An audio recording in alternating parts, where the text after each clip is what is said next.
Bom dia, meus amores. Tudo bem? Ajeitando a câmera aqui. Vamos então continuar nossa segunda aula de geografia dessa semana. Já vimos na primeira aula que foi dada essa semana a respeito de pecuária e de agricultura intensiva e extensiva. Hoje nós vamos continuar da página 14, falando sobre espaço urbano. Agora nós vamos entrar num outro cenário. Vamos falar das cidades, das características do espaço urbano. O espaço rural foi deixado de lado agora e o nosso foco é a área urbana. Vamos na página 14, mesmo esquema de sempre. O que eu vou lendo você vai grifando. Se perdeu, para e faz o que você precisa fazer e depois você retoma o vídeo. O espaço urbano se caracteriza, entre outras coisas, pela concentração visível de elementos culturais ou artificiais na paisagem, como aglomerações habitacionais, multiplicidade de estabelecimentos comerciais e administrativos, atividades econômicas diversificadas e densidade de edificações. Menos visíveis, porém, igualmente presentes e atuantes no espaço urbano, são as relações e conexões que ligam as cidades entre si. Então, é claro que o beabá das características de uma cidade você já conhece. Você sabe que é um lugar mais movimentado, com maior concentração de pessoas, trânsito, o maior volume de casas, comércios, indústrias. É uma paisagem bem diferente do que você já viu até agora relacionada ao espaço rural. Embaixo, mesmo estando à distância, por vezes, de centenas de quilômetros uma das outras, as cidades sempre se conectam com outras cidades. Existe muito essa relação de conectividade. Eu vou dar um exemplo para você de Muqui, Mimoso em relação a Cachoeiro. São cidades próximas, mas essa conexão pode até acontecer com cidades mais distantes. Cachoeiro tem uma variedade maior de comércios e serviços. Então é muito comum que os moradores de Muqui, Mimoso e região procurem Cachoeiro para que ela possa atender aos seus interesses. Então essa que é a relação que existe entre cidades, sejam elas vizinhas ou não. Às vezes a cidade fica até um pouco mais distante, mas existe essa conexão entre elas.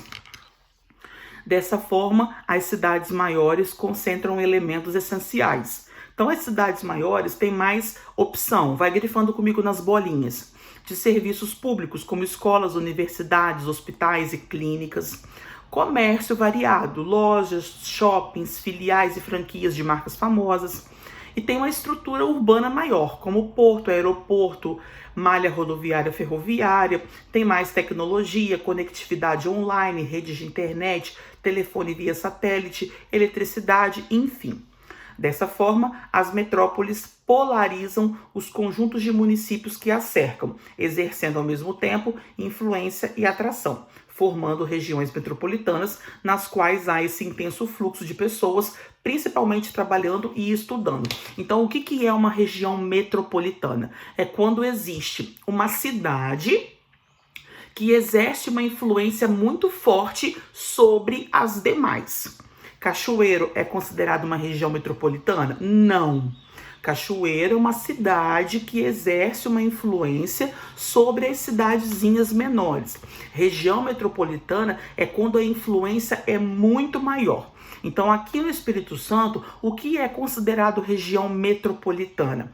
Aquelas cidades ao entorno de Vitória, Vila Velha, Viana, Cariacica, aquele conjunto ali, que acredito que você já deve ter ido a Vitória alguma vez, é considerado uma região metropolitana, devido ao peso e à força que Vitória exerce sobre as demais cidades que estão ali ao redor. Então existe esse conjunto de relações muito forte que a gente chama de região metropolitana.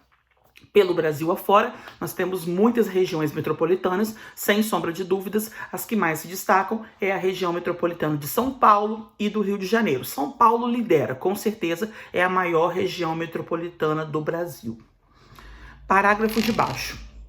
Quando o poder de atração ou polarização de uma cidade é grande, a ponto de formar uma grande malha urbana com vários municípios, temos uma metrópole. Então você bota aí, São Paulo é considerada a maior, a grande metrópole nacional brasileira. Bota ela aí no cantinho, que já fica como um exemplo importante. Página 15. Muitas vezes, duas ou mais metrópoles expandem suas regiões metropolitanas até que formem uma única área urbana contínua de metrópoles vizinhas. Quando há conurbação entre duas ou mais metrópoles, temos a formação de uma megalópole. Então, pode ser que uma metrópole, que está influenciando outras cidades, esteja próxima de uma outra metrópole. Então, quando essas duas metrópoles acabam se encontrando, acaba formando o que se chama em geografia de megalópole. Lembra da conurbação? Quando duas cidades acabam se encontrando? Tipo o exemplo de Itaoca e Itaipava, que você não sabe quando termina uma cidade e começa outra. E isso acontece também com regiões metropolitanas. Só que não é conurbação, é megalópole, que é a junção de duas metrópoles. Deu para você entender? Parágrafo de baixo. Na América do Norte, as principais megalópoles, em termos econômicos e de tamanho, se localizam nos Estados Unidos. Gente, não sei pronunciar esse nome. A primeira se configurar ainda nos anos de 1950 e assim denominada por se estender de Boston a Washington. Então é de Boston e Was de Washington, tá? No Brasil, temos o eixo que liga as duas maiores metrópoles do país, Rio e São Paulo, tendo Niterói na extremidade leste, passando por Santos, e tendo Campinas na extremidade oeste. Então, no Brasil, nós temos uma megalópole também, que é onde existe a junção ali da área influenciada pelo Rio de Janeiro e a outra área de dominação de São Paulo, formando ali a megalópole. Vamos virar a folha, página 16. As metrópoles que apresentam mais de 10 milhões de habitantes são denominadas de megacidades. Em 75, havia apenas 4 megacidades, que era Tóquio, Yokohama no Japão, Nova York nos Estados Unidos e Cidade do México. Cerca de 43 anos mais tarde, em 2018, o número de megalópolis no mundo chegou a 33, sendo 8 situadas no continente americano e 3 no continente africano.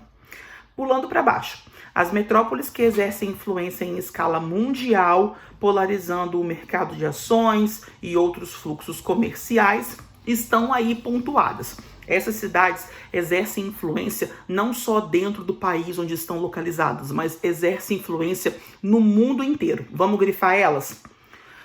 Nova York, Chicago, Los Angeles, São Francisco, Washington, Miami, Boston e Atlanta. Isso tudo nos Estados Unidos. Aqui no Brasil, São Paulo. No Canadá, Toronto. No México, Cidade do México. Na África do Sul, Joanesburgo. Na Argentina, Buenos Aires, e no Egito, o Cairo, tá? São cidades que não somente exercem influência dentro daquele país, mas acaba tendo uma influência econômica global. Conforme veremos separadamente a seguir, as grandes cidades da América e da África enfrentam problemas sociais e ambientais. Ele pontuou nesse quadradinho amarelo quais problemas são esses. Questões ambientais, vamos grifando. Redução da poluição atmosférica, que são problemas que têm que ser buscados. A gestão do lixo, também poluição de rios, que tem que ser resolvida. Questão de mobilidade urbana.